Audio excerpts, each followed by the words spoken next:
Next, रेणू वस्तुमान म्हणजे काय? आता आपण ऍटॉमिक मास जर कन्सिडर केलं तर ऍटमचा मास म्हणजे काय तर त्याचा न्यूक्लियस मध्ये आहे.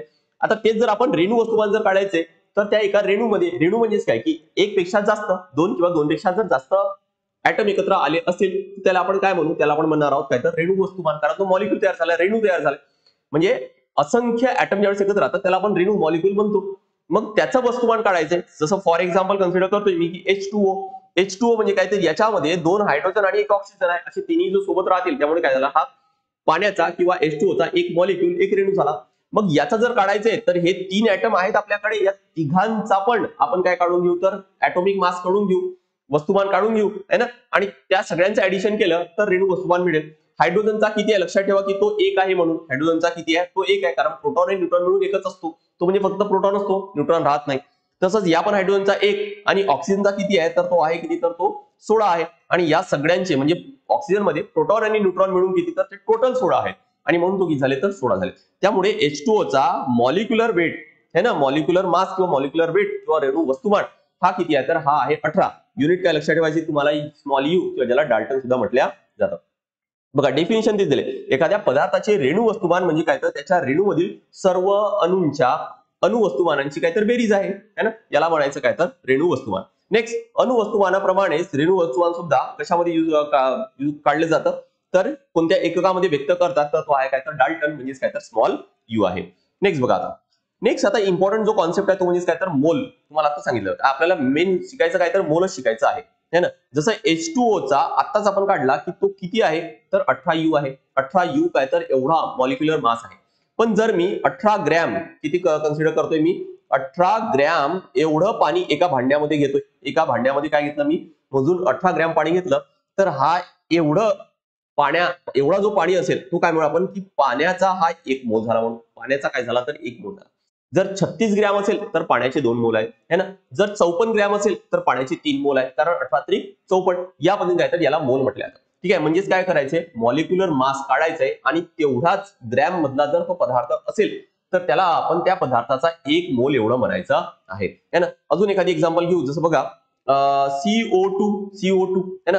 कार्बनचे किती आहे तर ते किती आहे तर 12, आणि ऑक्सिजनचे किती तर ते आता सांगितलं 16 आणि 16 टोटल किती होणार तर हे 32 होतील, है ना. टोटल किती होणार तर 32, म्हणजे झाले किती तर 44 यू. आता 44 जर ग्रॅम CO2 जर आपण एखाद्या कुठल्या भांड्यामध्ये जर घेतलं 44 ग्रॅम तर तो CO2 चा एक मोल झाला. 88 घेतलं तर तो CO2 चे 2 मोल झाले, है ना. इथून तुम्हाला आयडिया आली असेल की नेमकं काय करायचं आपल्याला, है ना. बघा मोलची डेफिनेशन काय, मोल ही पदार्थाची अशी राशी आहे जिचे ग्रॅम मधील वस्तुमान त्या पदार्थाच्या रेणू वस्तुमानाच्या डाल्टन मधील मूल्य एवढेच असते. आता इथं एक फॉर्म्युला आपण दिले शाळेच्या पुस्तकात, अगदी सोपी आहे, नाही माहित असेल तरी पण चालेल, पण माहित असेल तर बघा तुम्हाला थोडंसं त्या फॉर्म्युल्याचा पण युज करता येईल. नेमकं काय तर बघा, पदार्थाची मोल संख्या काढायची म्हणजे एखादी तुम्हाला पदार्थ दिलेला आहे आणि त्या पदार्थामध्ये म्हणजे आपण कन्सिडर एखाद्या भांड्यामध्ये एवढ्या एवढ्या ग्राम तो पदार्थ आहे आणि त्याच्यामध्ये नेमके किती मोल्स आहेत. जसं मी आता सांगितलं होतं की 36 ग्रॅम एवढं जर पाणी असेल त्यामध्ये असणार की तर 18 दुने 36 म्हणजे 2 मोल असणार आहे. तर किती मोल्स काढू आपण तर बघा की 36 भागाकारामध्ये 18 करू. हे 36 आहे काय तर बघा की पदार्थाचे ग्रॅम मधील वस्तुमान किती दिले, 36 ग्रॅम दिले आणि म्हणून आपण न्यूमरेटर मध्ये अंशामध्ये ठेवले, आणि पदार्थाचे रेणू वस्तुमान इथं ठेवले डिनॉमिनेटर मध्ये छेदामध्ये ठेवलेले. आन्सर किती येणार तर 2, त्यामुळे 2 मोल असणार आहे, है ना. असंच काढलेलं आहे. काय करायचंय, जेवढं ग्रॅम दिलेलं आहे त्याला काय तर त्याच्या रेणू वस्तुमानाने भाग द्यायचे, म्हणजे नंबर ऑफ मोल्स, मोलची संख्या ठीक आहे तर ती मिळेल, है ना. तर इथून तुम्हाला लक्षात आलं असेल की मोल म्हणजे नेमकं काय आहे, है ना. नेक्स्ट आता काय आहे तर सिमिलर कॉन्सेप्ट आहे आणि त्याच्याशी रिलेटेड न्यूमेरिकल पण आयोगाने विचारलं जो आपण सुरुवातीला बघितलंय.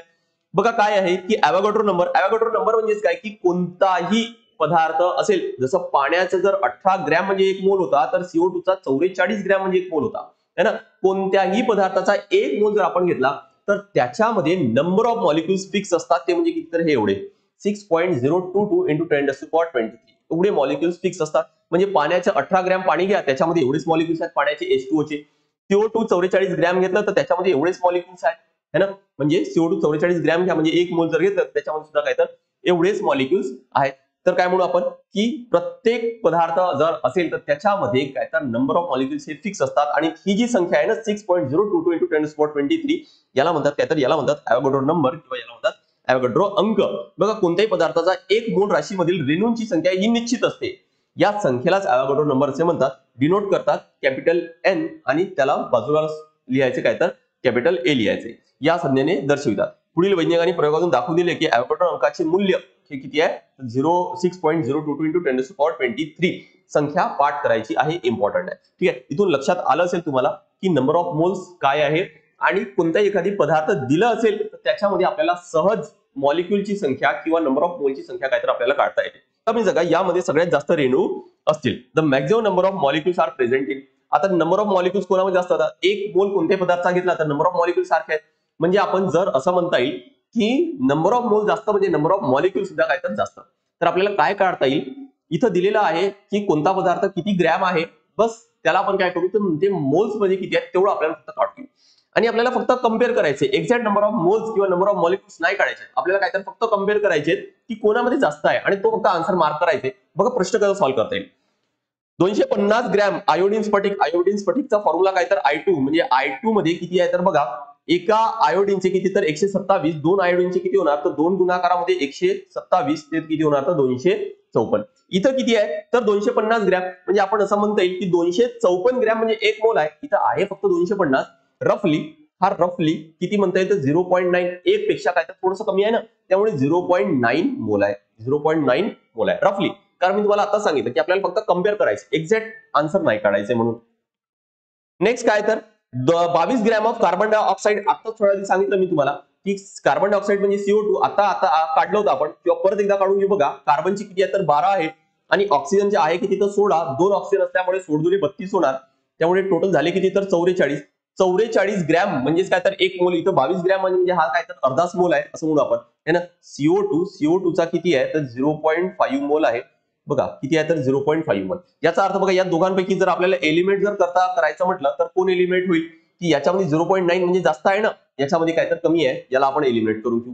22 ग्रॅमला काय तर मी एलिमिनेट केलं. नेक्स्ट 45 ग्रॅम पाणी आहे. 45 ग्रॅम पाणी म्हणजे H2O. हायड्रोजनचे किती तर 1 आणि 2 हायड्रोजन त्यामुळे 2. ऑक्सिजनचे दिले ऑलरेडी की 16 आहे म्हणून है ना. टोटल किती होणार तर 18.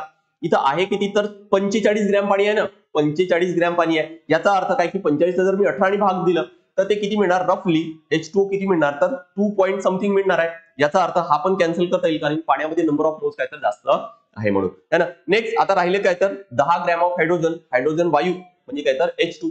एका हायड्रोजनचा 1, 2 चे किती होणार 2 म्हणजे किती तर 2 ग्रॅम म्हणजेच काय तर 1 मोल. इथं 10 ग्रॅम आहे म्हणजेच काय तर हे किती झाले तर 5 मोल झालेत. किती झालेत हे 5 मोल झालेले आहेत. बघा आता इथं पण लक्षात येतं हा 2 पॉईंट समथिंग येईल आणि हा डायरेक्ट 5 मोल आहे म्हणजे हा पण कमी केला कॅन्सल केला आपण. राहिले काय तर फक्त 10 ग्रॅम ऑफ हायड्रोजन वायू हाच काय तर आन्सर असणार आहे. कारण ज्याच्यामध्ये नंबर ऑफ मोल जास्त त्याच्यामध्ये नंबर ऑफ मॉलिक्युल्स जास्त. तर मोल काढता यायला पाहिजे तर तुम्हाला नंबर ऑफ मॉलिक्युल्स काढता येईल